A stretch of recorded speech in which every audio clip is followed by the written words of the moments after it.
بسم الله الرحمن الرحيم إن الحمد لله نحمده ونستعينه ونستغفره ونعوذ بالله من شرور أنفسنا ومن سيئات أعمالنا من يهده الله فلا مضل له ومن يضلل فلا هادي له أشهد أن لا إله إلا الله وحده لا شريك له وأشهد أن محمدا عبده ورسوله صلى الله عليه وعلى آله وصحبه وسلم تسليما كثيرا. Amma ba'd, para pendengar yang dirahmati Allah Subhanahu wa taala. Sebagai seorang muslim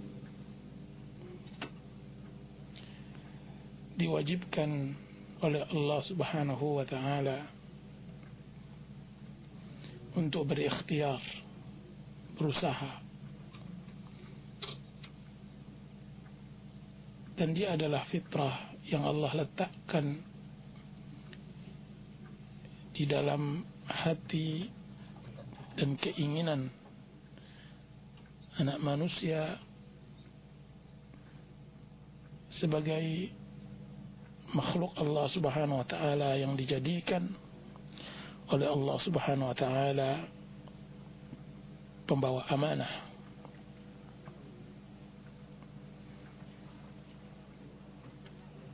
Dan dalam masalah rizki, Allah Subhanahu wa taala menyebutkan di dalam surat Al-Isra, Allah Subhanahu wa taala berfirman, "Man kana yuridul ajilata ajjalna lahu fiha ma nasha'u liman nuridu thumma ja'alna lahu jahannam yaslaha madhmuman madhura." Barang siapa yang menginginkan kehidupan yang segera, kami akan segerakan untuknya. Akan tetapi man kana yuridu ajjalna lahu fiha ma nasha'u, apa-apa yang kami inginkan terhadap orang-orang yang kami inginkan pula. Akan tetapi ingat, akan tetapi summa ja'alna lahu jahannam, kemudian kami jadikan untuknya neraka jahanam dan seburuk-buruk tempat. Para pendengar yang dirahmati Allah Subhanahu wa taala, di dalam mencari rizki, Islam memerintahkan kita untuk benar-benar mengikhlaskan diri, bahwa bagi siapa yang menginginkan dunia, maka akibatnya akan berbuat buruk, akan buruk terhadapnya. Akan tetapi barang siapa rizki yang dia cari mengharapkan Allah dan Rasulnya, maka Allah akan melipatkan gandakan untuknya. Jadi rizki harus dikaitkan dengan keikhlasan seseorang di dalam beramal, di dalam bekerja, di dalam berusaha. Allah mengatakan, barang siapa yang menginginkan dunia, Allah akan berikan itu. Coba lihat bagaimana Allah Subhanahu wa taala mengatakan kepada istri-istri Rasulullah sallallahu alaihi wasallam di dalam surat Al-Ahzab, bahwa Allah memerintahkan kepada nabinya yang mulia untuk mempertegas keikhlasan niat di dalam mencari rezeki.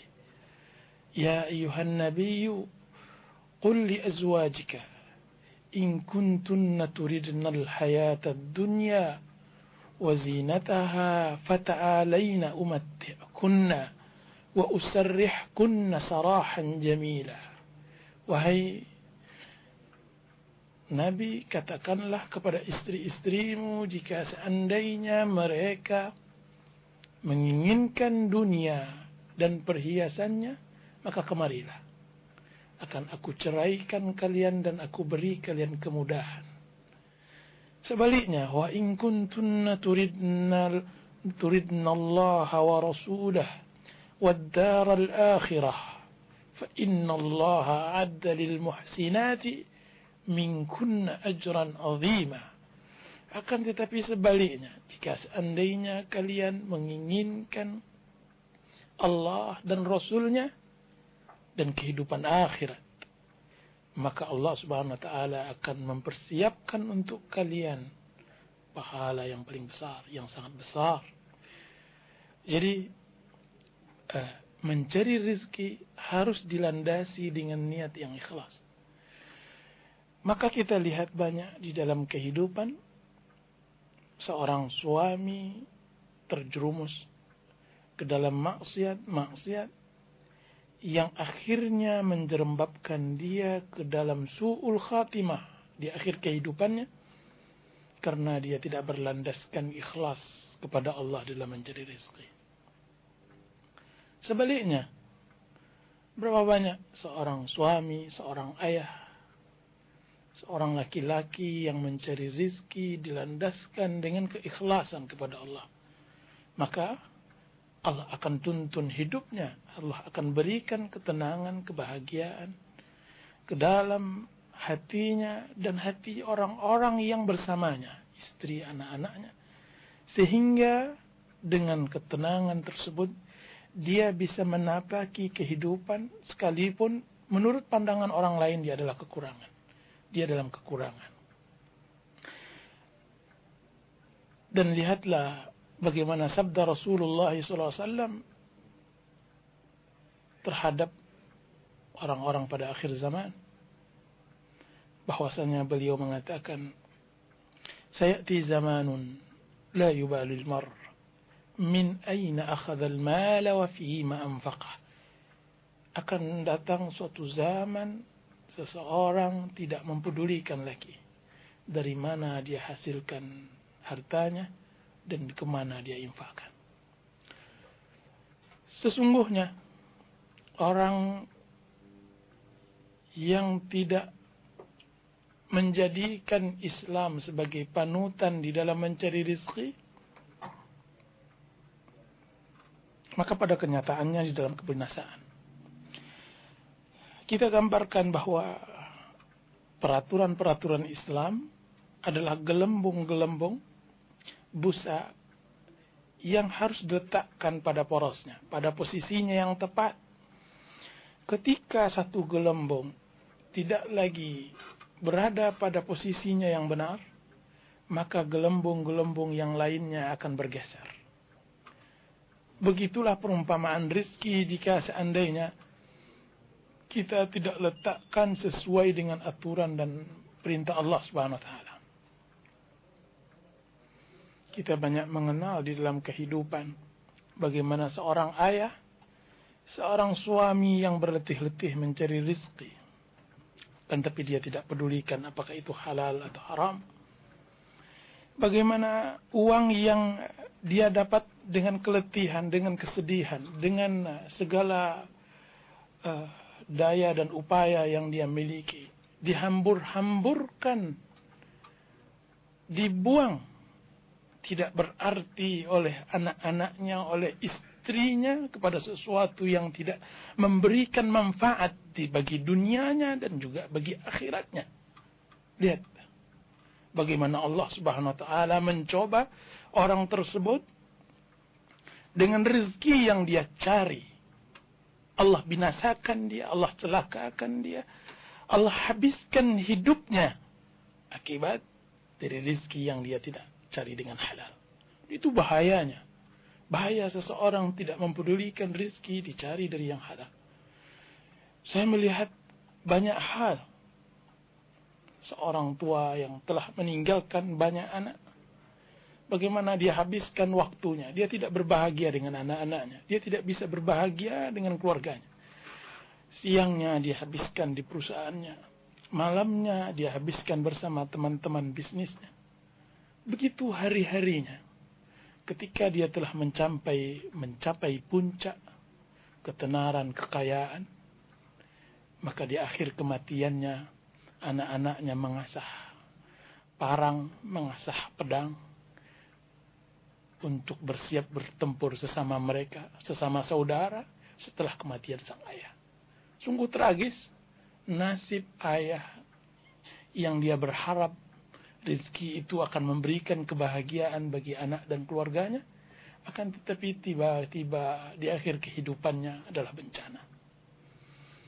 Lihat dampak dari itu pula kita lihat bahwa rezeki yang tidak halal kadang-kadang Allah tidak aturkan, Allah tidak relakan dia juga berinfak dengan cara yang bagus. Di dalam kehidupan sering kita melihat seseorang yang mencari harta tidak sesuai dengan cara dan aturan Allah Subhanahu wa taala, lihat bagaimana dia berinfak.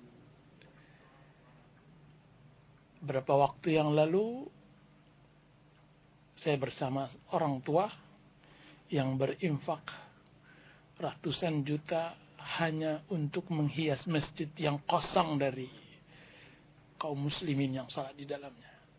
Infak yang dia lakukan benar-benar tidak berkah.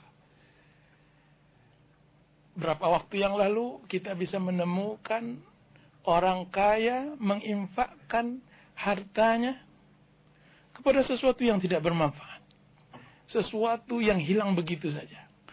Menunjukkan bahwa infak yang dihasilkan dari harta yang tidak halal biasanya juga kurang berkah dan pahalanya juga tidak banyak. Dia mengharapkan pahala, akan tapi Allah tidak arahkan itu. Para pendengar yang dirahmati oleh Allah Subhanahu wa taala. Zaman yang disebutkan oleh Rasulullah SAW, zaman yang tidak peduli mencari yang halal dan haram. Di saat itu pula lah kita dituntut untuk benar-benar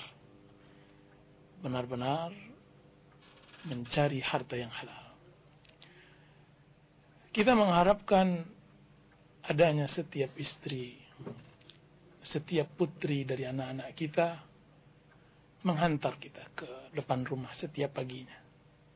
Kemudian membisikkan ke telinga kita kata-kata yang seharusnya dihafalkan oleh seorang tua, orang suami dan semacamnya, yang mengatakan nasbiru alal ju'i wal atas wala nasbiru ala jahannam.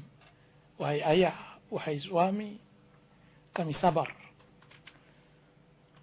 atas lapar dan haus, akan tetapi kami tidak sabar atas panasnya api neraka. Jika seandainya ini dibawakan oleh setiap suami yang berangkat ke rumah atau berangkat dari rumahnya ke ruang kerja, kemudian dia terngiang pesan istrinya yang mengatakan bahwa carilah harta yang halal yang bisa mendatangkan keberkahan di dalam hidup, ketenangan yang tidak dikejar-kejar oleh dosa dan maksiat. Maka niscaya apa yang terjadi di negara kita ini, dari kerusakan, kehancuran, dari korupsi, dari perampokan, pencurian dan semacamnya akan hilang. Akan hilang. Karena semuanya sudah berusaha mencari harta yang halal. Ya, begitulah lebih kurang para pendengar yang dirahmati Allah Subhanahu wa taala.